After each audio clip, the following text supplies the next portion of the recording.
Horror File Unseen. लदेवाल के करीब एक सुनसान सड़क थी जिसे लोग सूरज ढलते ही छोड़ देते थे। ये सड़क पर उन्हें कब्रिस्तान के साथ साथ गुजरती थी और रात के वक्त यहाँ से गुजरते हुए ऐसा महसूस होता जैसे कोई साथ साथ चल रहा हो, मगर फिर पीछे मुड़कर देखो तो सिर्फ अंधेरा होता। इस सड़क पर एक सड़ती लाश मिली। लाश नींद है थी मगर पुरानी भीनें लग रही थी। जिस्म सही सलामत था मगर सर गायब था। न खून के निशानात, न जदोजहद का कोई सबूत, जैसे सर कभी था ही नहीं। खबर जंगल की आग की तरह फैल गई। गांव के लोग खामोश हो गए। औरतों ने बच्चों को घर से निकलने से मना कर दिया। बूढ़ों ने सरगोशियों में एक है लफ्ज़ दोहराया, जो शहर से पढ़ाई मुकम्मल करके वापस आया था। इस लाश को देखने वालों में शामिल था। उसने बहुत कुछ देखा था मगर ये मंजर कुछ और ही था। लाश के पास खड़े होकर इसे अजीब सा एहसास हुआ। ऐसा लगा जैसे कोई इसकी पीठ के पीछे खड़ा हो, मगर जब इसने मुड़कर देखा कुछ नहीं था।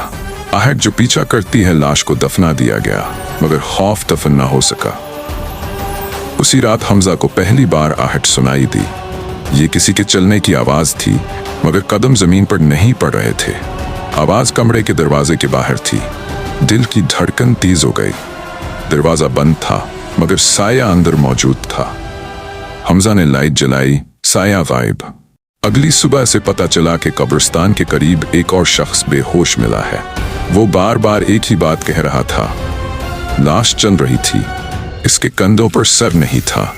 किसी ने इसकी बात पर यकीन ना किया मगर हमजा जानता था ये आवाज था। माजी का दरवाजा। हमजा ने गांव के पुराने लोगों से बात की। काफी देर खामोशी के बाद एक बूढ़े ने राज खोला।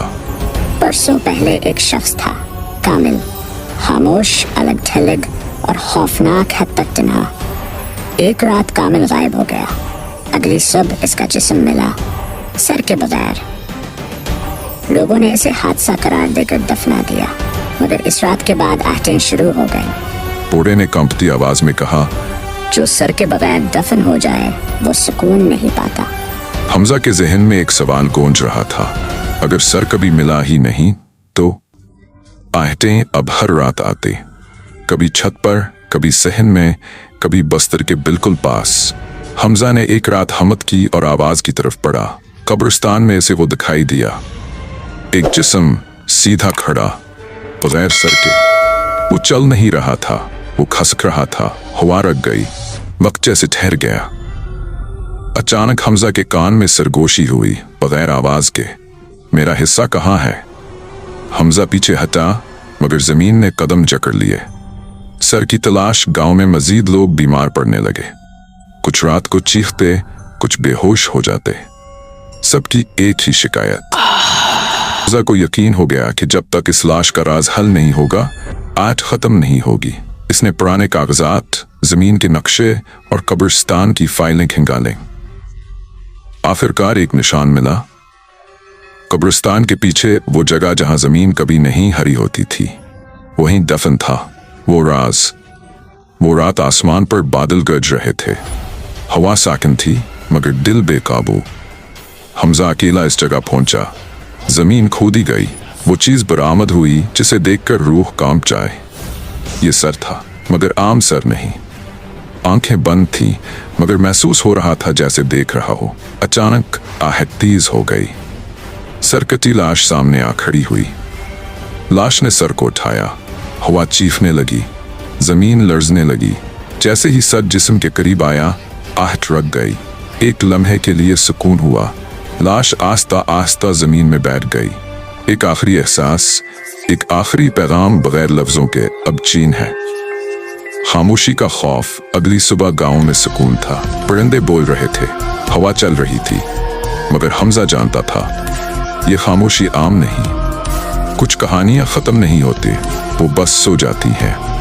और जब कभी किसी सुनसान रास्ते पर बगैर कदमों की आवाज सुनाई दे तो समझ लेना आहट लौट आई है।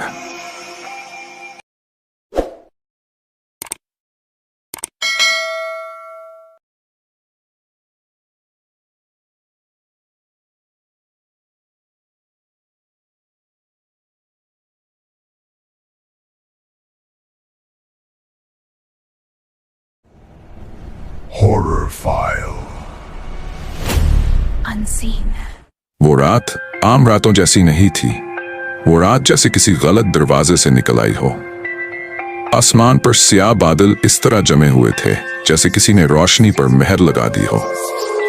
सड़क सुनसान थी, इतनी सुनसान कि गाड़ी के टायरों की आवाज भी अजनबी लग रही थी। हवा चल रही थी मगर इसमें जिंदगी नहीं थी। बस एक बोझ था जो सीने पर रख दिया गया हो।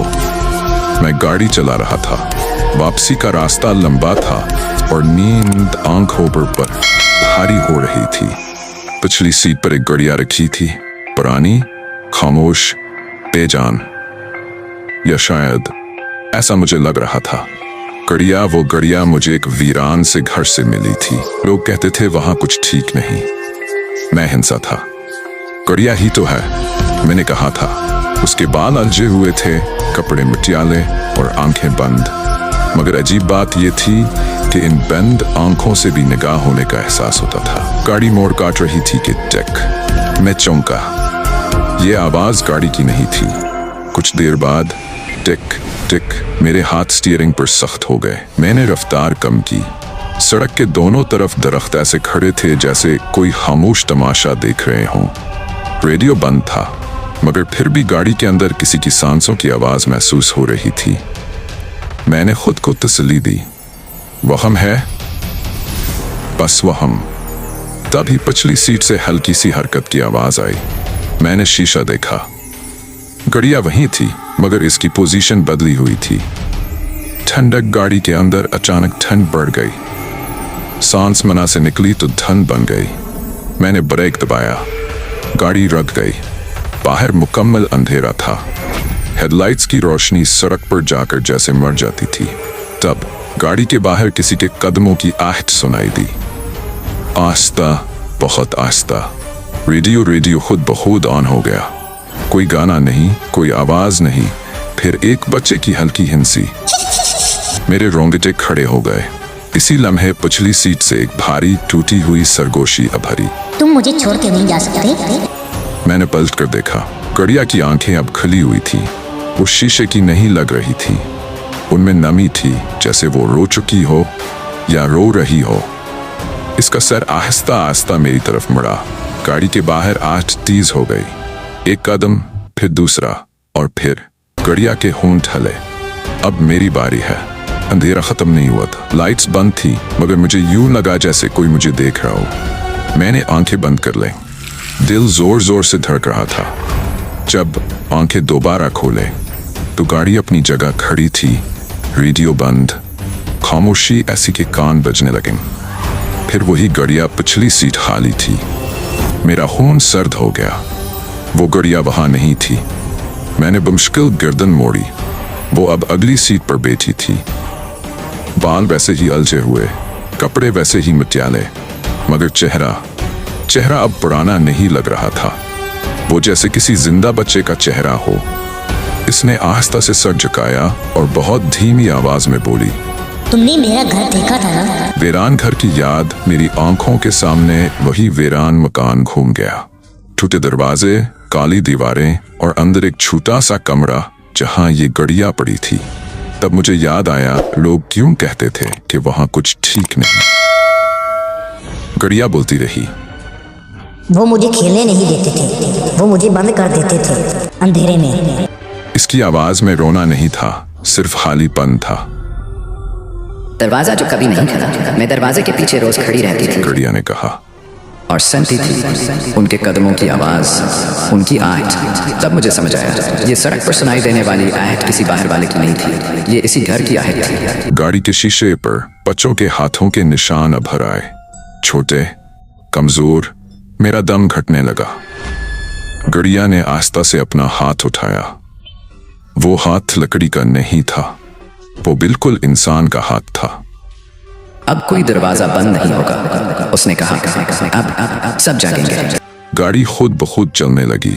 सड़क गायब हो रही थी और सामने वही वीरान घर दोबारा जाहिर हो रहा था। दरवाजा आहिस्ता आहिस्ता खुल रहा था और इस बार अंदर से आहट आ रही थी। मेरे कदम कांप रहे थे। हवा में नमी थी, और मिट्टी की बदबू, ऐसी जैसे किसी ने बरसों से सांस ना ली हो। कड़िया अब मेरे हाथ में नहीं थी, वो मेरे साथ नहीं थी, वो पहले ही अंदर जा चुकी थी। अंदर का अंधेरा, जैसे ही मैंने एक कदम अंदर रखा, दरवाजा पीछे से बंद हो गया। धम, कोई कंडी नहीं लगी, कोई ताला नहीं गिरा, मगर फिर भी बाहर का रास्ता खत्म हो चुका था। अंदर रोशनी का नामो निशान नहीं था, लेकिन फिर भी मुझे सब कुछ दिखाई दे रहा था। दीवारों पर बच्चों की ऊंचाई पर खराशें थीं, जैसे किसी ने इंगलियों से दीवारों को नोचा हो। छोटा सा एक टूटा हुआ बस्तर, कोने में पुरानी अलमारी और फर्श पर खिलौने बिखरे हुए। सब खामोश, लेकिन वो खामोशी जिंदा थी। मैंने कदम रखा तो फर्श से आवाज आई, सर्च, जैसे घर मेरे वजन को महसूस कर रहा हूँ। अलमारी के अंदर एक पुरानी डायरी रखी थी, सफ़हात पेले, तहरीर लड़खड़ाई हुई, बच्चों जैसी।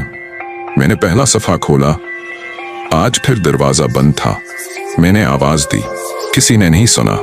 मेरे हाथ कांप गए। अगला सफ़ा, अम्मी कहती हैं शोर मत करो, अब वो कहते हैं आहिस्ता रहो। मैं आहिस्ता हूँ, मगर आहट फिर भी आती है। तन्हाई, अंधेरा, बंद दरवाजे, कहीं भी चीख नहीं, कहीं भी खून नहीं, सिर्फ नजरअंदाज किया जाना।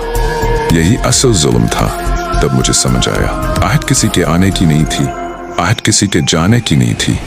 आहट इंतजार की आवाज थी, वो इंतजार जो इतना लंबा हो जाए कि आवाज बन जाए। कड़िया, फिर सामने मैंने सिर उठाया। वो कमरे के बीच खड़ी थी। अब वो सिर्फ कड़िया नहीं थी, अब वो एक बच्ची जैसी लग रही थी, बगैर मुस्कुराहट के, बगैर आंसू के। तुमने पढ़ लिया? इसने पूछा। मैं बोल ना सका। वो सब कहते थे कि मैं शोर मचाती हूँ, वो बोली, लेकिन मैं तो बस दरवाजा खुलवाना चाहती थी। हर जागने लगा, दीवारों से सरगोशियां निकलने लगे, हर कमरे से वही आवाज, दरवाजा बंद है। सीढ़ियां खुद ब खुद चरचराने लगें। ऊपर वाला फ्लोर सांस ले रहा था। ऊपर की मंजिल में सीढ़ियां चढ़ा। हर कदम के साथ मेरे पीछे एक और कदम की आवाज, लेकिन मुड़कर देखा तो कोई नहीं। ऊपर एक आखिरी कमरा था। दरवाजे पर अंदर से नाखनों के निशान थे। वो लम्हा दरवाजा खोला तो वहां कोई नहीं था, बस एक खाली कमरा और दीवार पर लिखा हुआ, जब कोई ना सुने तो आवाज रह जाती है। सच, पीछे से गड़िया की आवाज आई, मैं बदला नहीं चाहती, मैं बस चाहती हूँ कि कोई सुने। इसी लम्हे आहट रख गई। घर खामोश हो गया। आखिरी मंजर, दरवाजा दोबारा खुला। सुबह की हल्की रोशनी अंदर आई। गड़िया फर्श पर पड़ी थी, पुराने खिलौने की तरह, बेजान। इख्तिताम पार्ट 3 में बाहर निकला, पीछे मुड़ा, घर वहीं था, खामोश। लेकिन जाते जाते मुझे एक आखिरी आवाज सुनाई दी, बहुत धीमी, बहुत दूर।